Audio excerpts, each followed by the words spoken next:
Well, good morning, YouTube. Matt M. Roy back again. I say morning, but it's late morning. As you can see by my clock, it's about 10 after 10.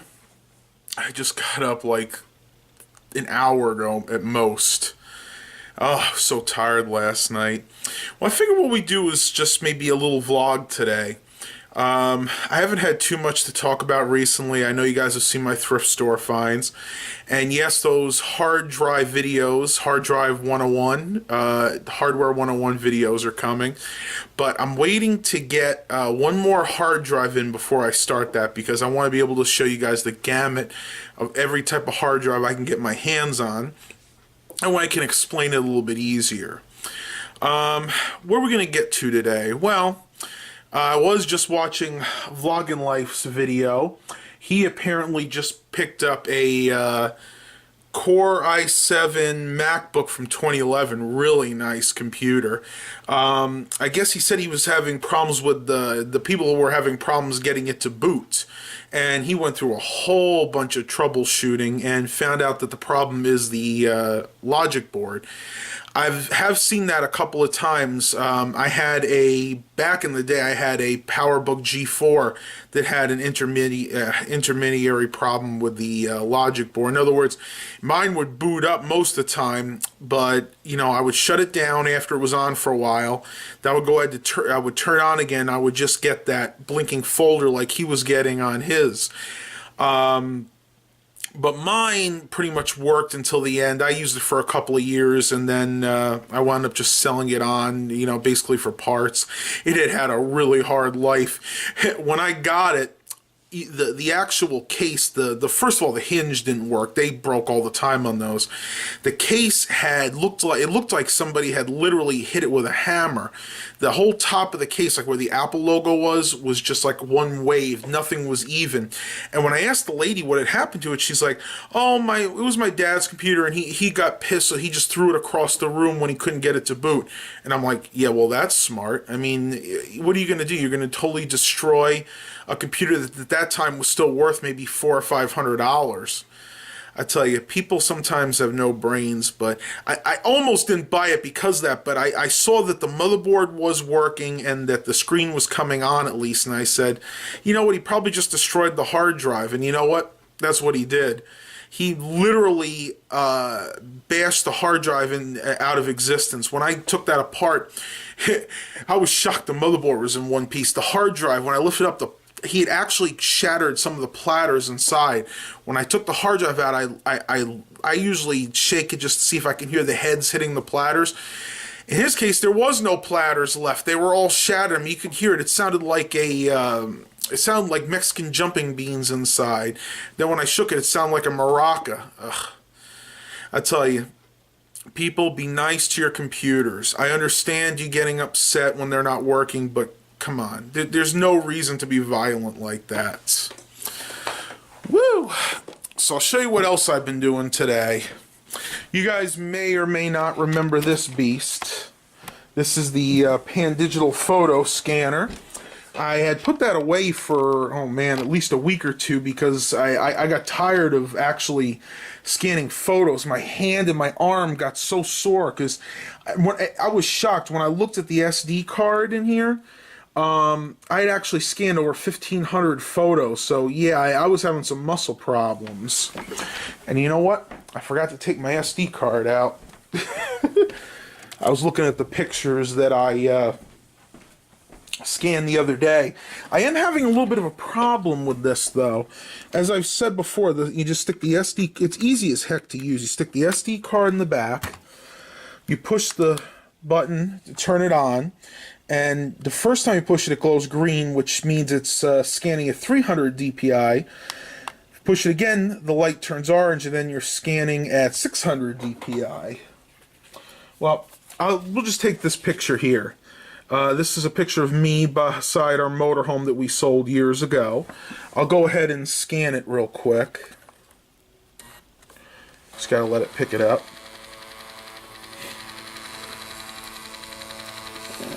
You can see it's a little bit slower. The higher the resolution, the slower it's going to scan. Okay. So I scan that, and you have to wait till this stops blinking. And we'll go ahead and take the SD card, which again is just this SanDisk 8 GB card. Go ahead and put in the computer, and I'll show you the problem that I'm having. It's one thing I hate about, another thing I hate about Windows 8, it doesn't pop up that I've put an SD card in automatically anymore. One of a million things I can't stand about Windows 8. Okay, so I'll go and show you that picture I just scanned. Hopefully it won't make a liar out of me. Okay, if you look close, from a distance the picture looks great, and I don't know if the camera will pick this up, but if you look right here, you can see that there's a line going down. You can actually see it right here near the gray part of the motorhome. And that actually goes down the entire picture. Well, what's happened is that particular photo scanner was supposed to come with a cleaning sheet of paper. For all intents and purposes, it's a piece of paper like this. It's actually shaped more like a photo. I think it was in the 4x6 format.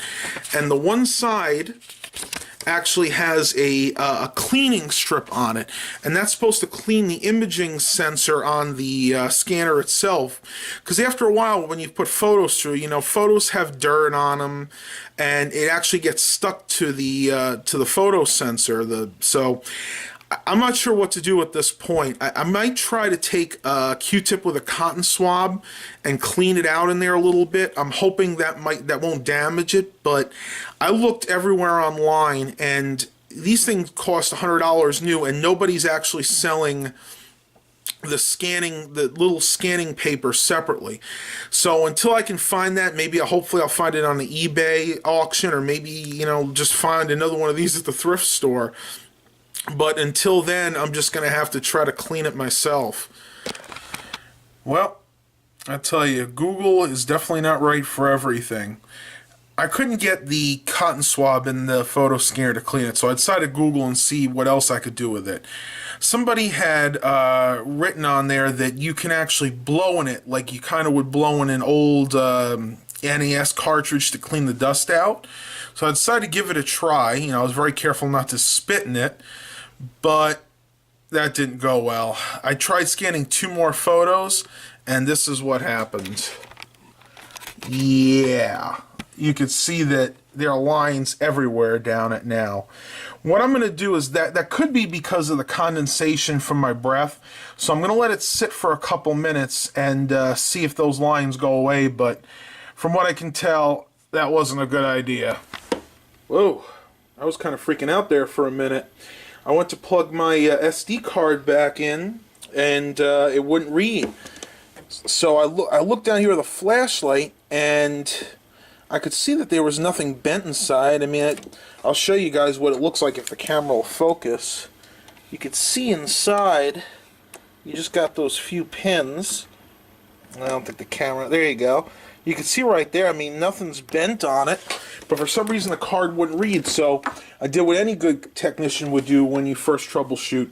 I restarted the computer, and sure enough, when I plug it in now, you can see you get the card reader light on, and it's coming up. So, just another glitch and another reason I can't stand Windows 8.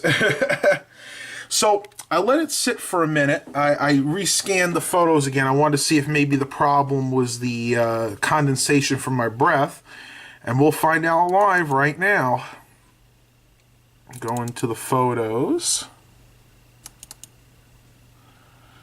Well, it's better than it was. It's still showing some lines on either side, though.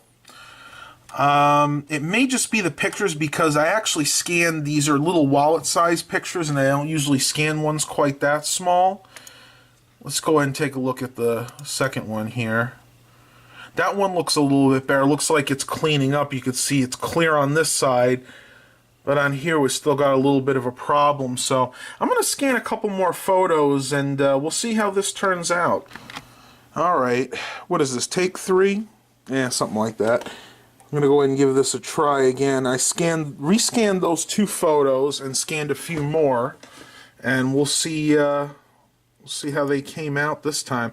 I let it sit for a few more minutes. Let's see. Oh, wow, look at that.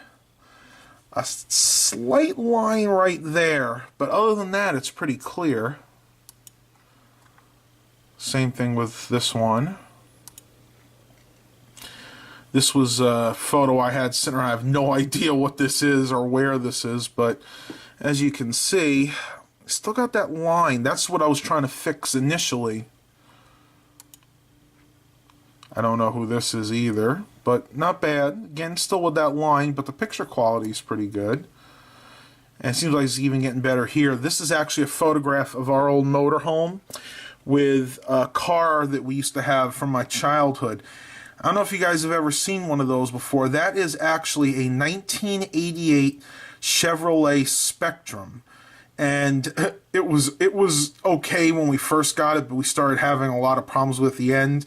And I came up with a horrible name. I used to call it the Chevy Rectum, because that's about all it was good for by the end. Oh man, the transmission went out towards the end. What that actually is, for you guys that don't know, it's a rebadged Hyundai Excel. So it's basically a Korean car. And at the time, you know, it was the best we could afford at the time, because, you know, this was probably the mid-90s. We're just getting out of that recession from the early 90s, and times were tough, and luckily my dad was a mechanic, so he was able to get us, you know, cars at a really good price. And again, it was fairly reliable when we first got it. When we had it for about 5 years, but the last year or so, thing just constantly gave us trouble. And as you can see, we actually have our bikes on the back of the car, which we love to do. This was before we moved down. This was a trip we took down to Williamsburg, I think, back in 1995. And we would always take the motor home, the car, because, of course, you know, if you want to drive somewhere in town, you really can't do that without a car, because you can't really drive the motorhome. Motorhome's hooked up to all the utilities at the campground, so... You know, it was nice to have the car. We would go out to eat occasionally at night. I'll never forget, if we weren't eating out, we actually had a grill that we kept in the motorhome.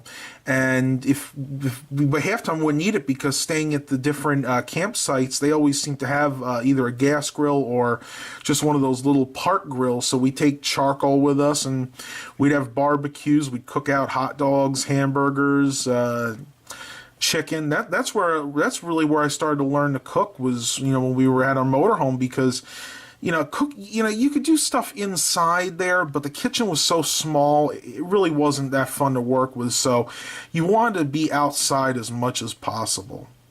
Well, I'm going to head downstairs and maybe get something to eat, because it's time for breakfast, and I haven't really eaten anything today.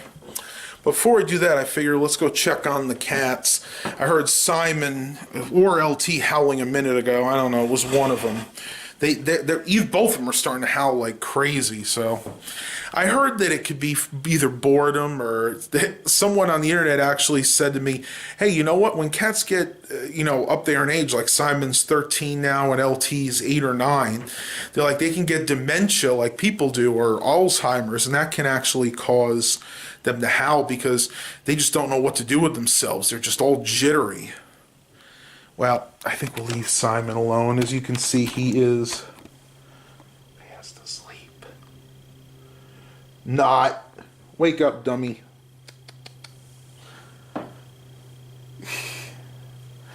He won't wake up for a while. He is down for the count. He and I kind of play this game in the mornings, where it's the only time I can really pet him, because at night he sleeps in with my mom, and, you know, occasionally he'll come into the TV room if I'm watching something, or very occasionally, or very rarely, he'll come in my room and actually bug me for attention. Like a couple of days ago, he came in here. He jumped up on the bed while I was trying to study, because I don't know if you guys know, I'm actually taking the A+ test the end of this week, so I've been really cramming for that. That's another reason I haven't been shooting out as many videos as I usually do. And I was deep in concentration, and sure enough, he comes in and just starts nudging me. He'll actually sit right here on the edge of the bed, and I'll be sitting in the chair, and he'll just keep nudging my arm from the bed until I pet him. It's kind of cute, but it does get kind of annoying too after a while. All right. So I'm heading out to the thrift store real quick. Not expecting too much today. I've been looking in the back room. Donations have really been slow. Figured I'd bring you guys with me. I'm not going to do a driving vlog because I have not gotten my windshield mount for the camera yet, and it's just too hard to drive and hold this with the selfie stick. So if I find something interesting at a thrift store, I'll show it to you, and we'll do a review of it in the car. One thing I thought we could do, though, real quick is a cold start of my town car, since you guys seem to enjoy that so much. Make sure the radio's off.